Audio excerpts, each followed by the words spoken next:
For example, let us take GS paper 1 society.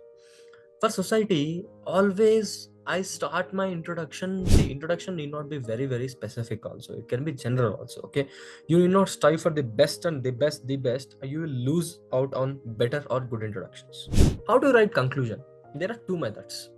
Conclusion ko, what I used to think is, see, if the question explicitly asks about way forward, see, for subject specific introductions, I'll feel ki there should be some difference.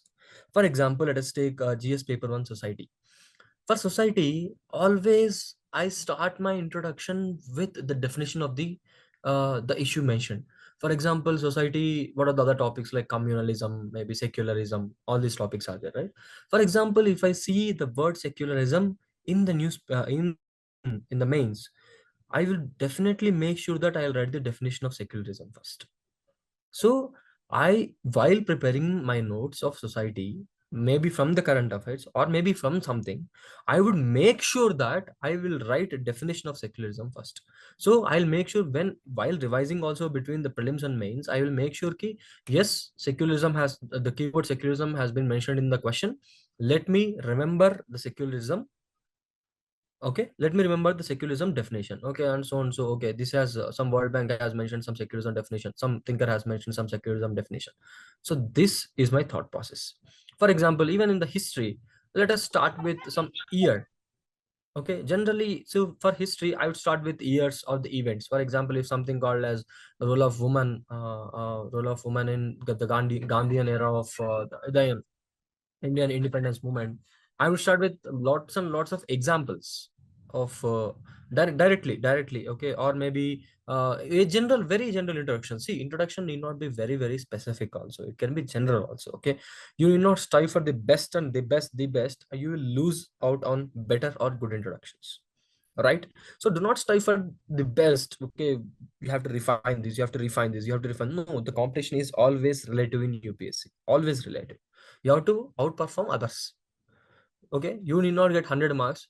If you, even if you get 50 marks, others are getting 49 marks, you will be in the list. That is the game actually in UPSC.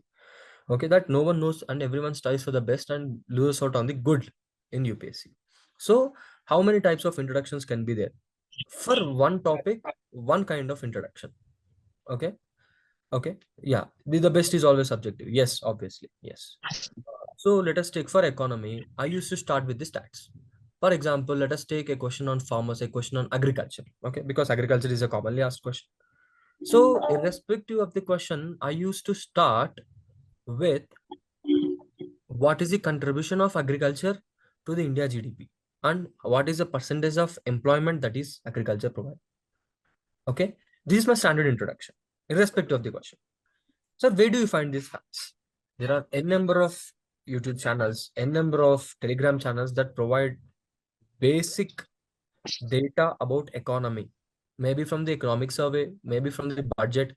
For example, there is a economist, economist sir called as Vivek Singh sir, right? So many of you might be also following his channel and his book also. So there he, for before every mains, he used to provide us with good amount of data. I don't know whether he has provided this time or not. Generally he would be providing with the data some 100 facts, 100 data, 100 facts, 100 points of data in economy. Okay, I used to have that. So I used to, before, between so after the date of the sharing of the file of the data up to the mains, I used to daily sleep and see that data, by heart that data. So agriculture used to provide this much of employment. Okay, initially 2 or 3 days it was very difficult, and later it got memorized. Okay, I got them into the memory. For example, I used to close my eyes and think, yes, so agriculture question came. Okay, in the, okay, some fourth question, what introduction I have to write? My introduction is, so agriculture as a very important sector of the Indian economy, one of the three important sectors of the Indian economy, is contributing so and so percentage of GDP and employing so and so percentage of employment in the labor force. This I used to close my eyes and remember the figures. continuously for 30-35 days. If you do, it's very easier. Okay, do not stress on that. For example, science and technology, again you can bring in some definitions. For example, a artificial intelligence ka definition you can bring. So where can I find this data? You can find from Mains 365, you can find from Samachar Month, and follow one magazine. Already have decided about the current affairs. I think you must have all decided about the current affairs, what sources you need to follow, etc. How to write conclusion? There are two methods. Conclusion ko, what I used to think is, see, if the question explicitly asks about way forward, your conclusion will be, I mean, you write the way forward in a very detailed body manner, in the manner in the body itself, and then you conclude with a futuristic tone in a general conclusion. So, okay, for example, let us take elucidate. Okay, tell me the some governmental initiatives for the farmers, and also discuss about the way forward to solve the problems of the farmers. Let us take. Then you write the way forward, and then you generally conclude that these are the issues that needs to be looked upon by the government to solve the problems of the farmers. This is the general introduction conclusion you will write when a futuristic tone is explicitly asked in the question. When a futuristic tone or the way forward or any initiative is not explicitly asked in the question, you will write a futuristic uh, conclusion in the term. Sir, everyone suggests to analyze test paper prelims after attempting. What the things should an aspirant keep? This thing will, Varsha, I seem to be a very beginner. We have discussed this every time regarding the prelims. We have already finished many sessions. So other, maybe the mentors or the Praveen sir is there, Randy sir. So everyone will help you in that. Any mains test series suggestions from evaluation perspective? I'll suggest Civilsdaily, man. It is very good. It has helped me so much. Evaluation perspective only.